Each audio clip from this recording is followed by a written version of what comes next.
So if you are a person that goes to the gym, chances are that building muscle is probably one of your goals. If it's not, this video is not for you. But for those of us who are trying to increase our muscle size, whether it's for physique reasons or as a precursor to building strength or any of the many reasons we might want to increase our muscle mass, I want to go over today the three main factors that help drive a growth in muscle size. So the first and probably the easiest to control is mechanical tension, all right? And so there are kind of two factors. Mechanical tension has both duration and magnitude, right? And so when you are doing any kind of muscle contraction or any kind of physical activity, each individual muscle will have both duration and magnitude of tension on it. And that produces a force curve, right?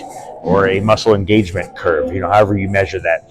And what stimulates growth is the total area under the curve over long periods of time, right?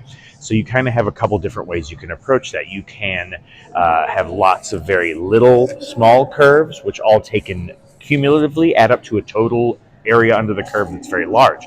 Or you can have a smaller amount of larger spikes where each area, each contraction has a very large area under the curve itself, and you don't need to stack up as many of those. However, you'll be working with heavier loads in that scenario, which is what drives that intensity up. And that can be difficult. It can cause a greater metabolic demand. Some people encounter joint issues, so it's not necessarily the right approach for everybody, but it is also a great way to develop strength.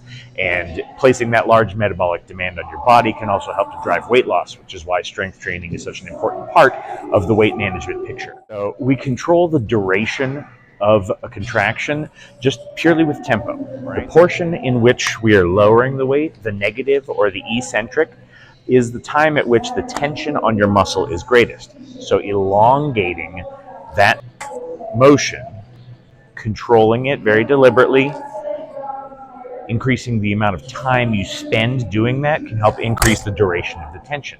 Now, of course, the magnitude you primarily control with how much weight you're lifting. If this was a 15 or a 20 or something, the magnitude of each one of these contractions would be great. The area under the curve of each individual rep would be greater. Another dial that you can turn in order to increase the intensity of any particular muscle contraction is the angle of that muscle relative to your body. So when I'm standing here, my bicep is right there.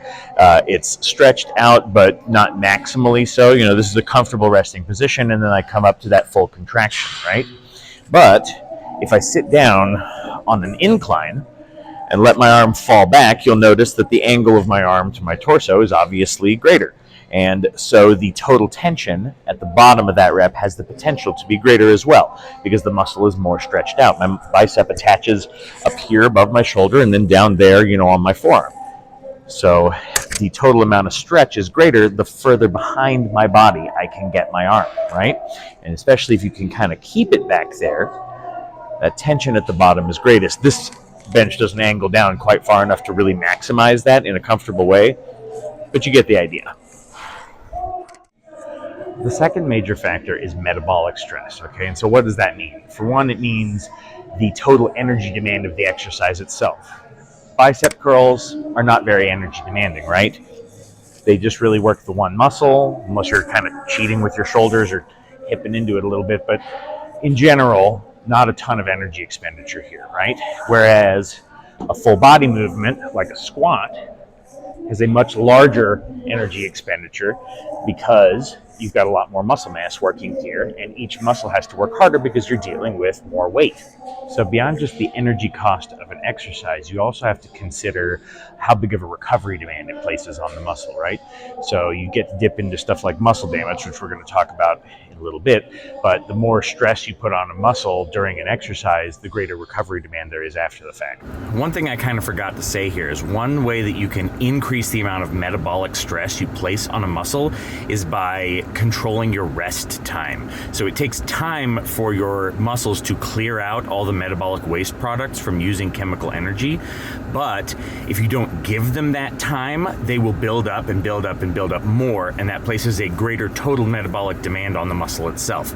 So if you are wanting to grow, you need to rest long enough for you to be able to recover and perform the next set up to par, but you also want to rest short enough that your muscle is still tired throughout the entire thing to the correct degree. And so typically that ends up being about 1 minute at the most.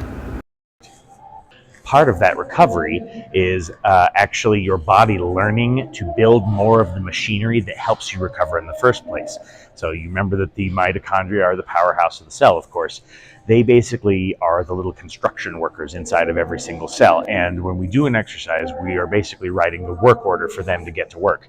If you put a really big work order in, they might have to hire a few new guys. And that means increasing what they call mitochondrial density, which is basically how many mitochondria you have within any particular cellular domain, right? And so your body will adapt in that way by bringing more construction workers in to do the repair work that you were writing the work order for with your exercise. Also, they will become more efficient over time. The individual mitochondria essentially get better at their jobs. They use less energy to do more work. The last thing that kind of drives muscle growth related to metabolic stress is just the clearing out of waste products. So the movement process itself provides the pumping action for lymph drainage, which helps to clear out the metabolic waste products. But while they are still in the muscle, they help contribute to some of the signaling, which results in a cascade of signals, basically, that help promote muscle growth. So just the presence and buildup of some of these byproducts from using energy helps to drive the need to get more of those construction workers in there and do the work of building fresh muscle. So the last area, or the last driver of muscle growth, is muscle damage, right? And that is kind of the thing that we think of, you kind of tear your muscles up and then they build back stronger. And while that is pretty much literally true, it's really not as big of a driver as metabolic fatigue, and certainly not as big as mechanical tension. You do damage to your muscles when you work. The little tiny fibers, some of them will split and stretch and strain in various ways. And that depends a lot on what exercises you do. An exercise that places you in a greater stretch, like this incline curl right here, because the magnitude of tension at the bottom is greater, it has the potential to do a greater amount of muscle damage. So it's kind of related, both the mechanical tension aspect and then how much muscle damage it does. That's something you can kind of control to a certain degree. The other principle worth mentioning is general adaptation syndrome, or GAS, which basically means when you have a new stimulus, the response to it is very robust, very acute.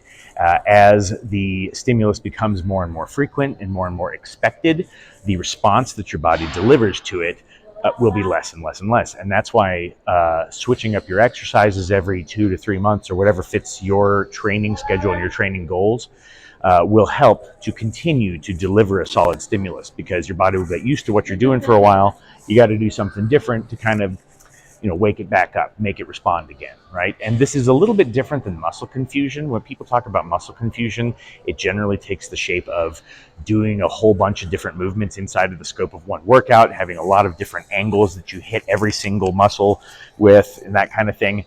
And right now, there's not a lot of solid scientific evidence that approach drives muscle growth in a more meaningful way than just sticking to the kind of basic stuff that we've already talked about. But there is kind of a kernel of truth to the idea of muscle confusion, in that novelty is part of the stimulus you deliver to your muscles. So those are the 3 big levers that you can pull if you want to grow muscle. You can manipulate mechanical tension through angles, through load, and through tempo. You can lean into metabolic fatigue by choosing compound exercises, especially if weight control is something that's on your radar. The more muscle groups and the more joints are involved in an exercise, the greater the total metabolic demand is going to be, and that will affect your calorie balance. It will also be a significant driver of muscle hypertrophy.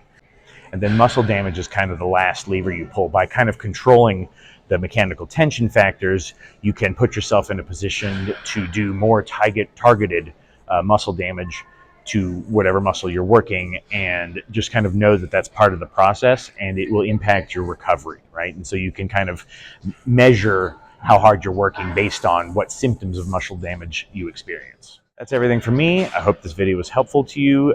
If you like this kind of stuff, please let me know by liking, commenting, subscribing, doing the things with the buttons. I really sincerely appreciate it. And if I get some response, to let me know that this kind of content is helpful to people, which is all I ever wanted to be. Thank you.